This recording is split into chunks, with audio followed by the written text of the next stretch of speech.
حضرت عمر رضی اللہ عنہ کے دور میں دو شخص آپس میں لڑتے ہوئے ان کی دربار میں داخل ہوئے اور ایک دوسرے کے اوپر وہ الزام تراشی کرنے لگے کہ تو میرا بھائی نہیں ہے، میرے باپ کی ملکت کا وارث میں اکیلا ہوں۔ دوسرا بھی یہی کہنے لگا، تو میرا بھائی نہیں ہے، میری باپ کی ملکت کا وارث میں اکیلا ہوں، تو جھوٹا ہے۔ جب یہ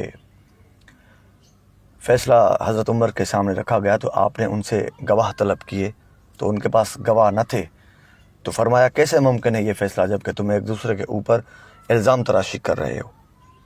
تو وہ کہنے لگے کہ آپ وقت کے خلیفہ ہیں اور ہم غریبوں کے پاس اور کچھ نہیں، کہاں جائیں گے؟ آپ بغیر گواہ کے ہی ہمارا فیصلہ کریں۔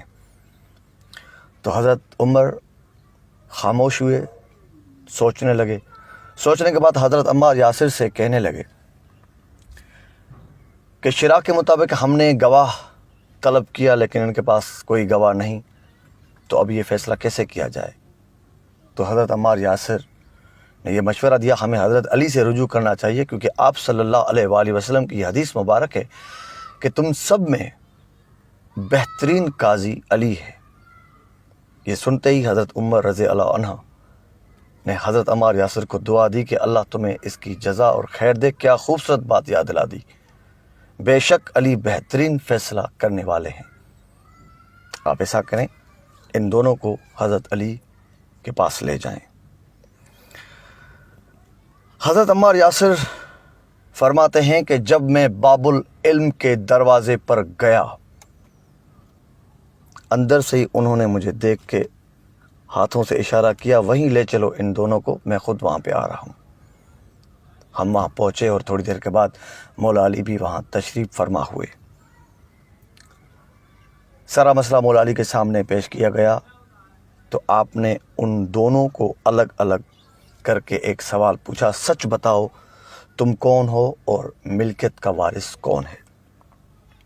تو وہ اپنے قول پہ ڈٹے رہے اور یہی کہنے لگے کہ میں وارث ہوں، یہ میرا بھائی نہیں، جھوٹا ہے۔ دونوں کے بیان یہی تھے۔ مولا علی نے پوچھا تمہارے والد کی قبر کہاں پر ہے؟ کہا فلاں قبرستان میں۔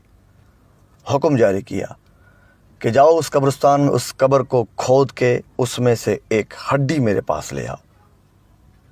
حکم پر عمل ہوا، قبرستان گئے، قبر کھودی، ایک ہڈی ملی، مولا علی کے سامنے پیش کی گئی۔ پھر آپ نے فرمایا کہ ان دونوں کا اب تھوڑا تھوڑا خون دو برتنوں میں پیش کیا جائے۔ ان دونوں کا خون نکال کے دو برتن مولا علی کے سامنے رکھے گئے، ایک برتن میں ایک کا خون، دوسرے برتن میں دوسرے کا خون۔ مولا علی نے وہ ہڈی اٹھائی، اس کے دو ٹکڑے کیے، ایک حصہ ایک برتن میں، دوسرا حصہ دوسرے برتن میں، اور اس برتن کو، ان دونوں برتن کو ڈھانپ دیا۔ کچھ دیر بعد جب ان کا کور ہٹایا گیا، دیکھا کہ ایک ہڈی نے پورا خون جذب کر لیا تھا اور ایک ہڈی وہ خون میں تیر رہی تھی۔ جس کے خون میں ہڈی تیر رہی تھی، مولا علی نے اس سے فرمایا کہ اگرچہ یہ تمہارا باپ ہوتا تو اس کی ہڈی تمہارا خون جذب کر چکی ہوتی، جبکہ اس کے خون کو ہڈی نے جذب کیا ہے، تو یہ دونوں باپ بیٹے ہیں اور ملکیت کا وارث یہ ہے، تو جھوٹا ہے۔ جب یہ فیصلہ سب کے سامنے ہوا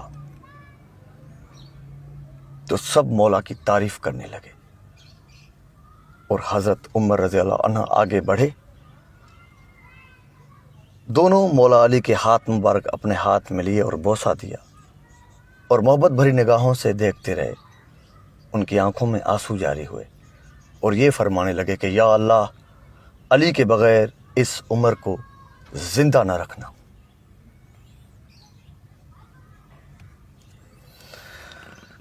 یہ دنیا کا پہلا ڈی این اے ٹیسٹ تھا جو آج سے 1400 سال پہلے مولا علی نے ایک فیصلے میں کر دکھایا تھا۔ یہ فیصلہ، یہ بات آپ کو اچھی لگے ضرور کمنٹ میں رائے دیجئے گا، اور اگر یہ پڑھنا چاہیں تو کتاب کو کبدری میں آپ پڑھ سکتے ہیں۔ حیدر قادری، السلام علیکم۔